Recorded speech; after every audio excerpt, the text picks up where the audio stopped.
ఎవరు చెప్పారో, ఎలా మొదలైందో ఎవరికీ తెలియదు. కాని మొత్తానికి సామాన్యుల ఇళ్లలో, మధ్యతరగతి ఇళ్లలో, ధనికుల ఇళ్లలో, అందరి ఇళ్లలో కూడా ఈ బొమ్మ కనిపిస్తుంది.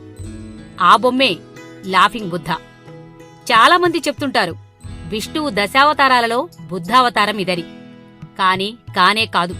ఆ బుద్ధావతారం వేరు, గౌతమ బుద్ధుడు వేరు, ఈ చైనా వాళ్ల లాఫింగ్ బుద్ధ వేరు. నిజానికి ఆ విగ్రహం ఉంటే మంచి జరగటమేమో కాని నష్టాలు ఎక్కువగా జరుగుతాయి. తాత్కాలికంగా ధనం వచ్చినట్లు కనపడ్డా ఆ ఇంట మనశ్శాంతి ఉండదు. పిల్లలు చదువులలో వృద్ధి చెందరు. భార్యాభర్తల మధ్య మనస్పర్ధలు, ఇలా నిత్యమూ కష్టనష్టాలు ఆ ఇంట తాండవమాడతాయి. దేవతామూర్తులు ఈ బొమ్మ ఉన్న చోట అడుగు కూడా పెట్టరు.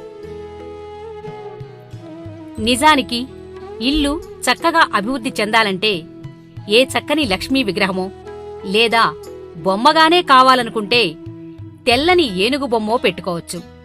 అలా పెట్టుకోవటం వల్ల ఆ ఇల్లు సకల సంపదలతో వృద్ధి చెందుతుంది.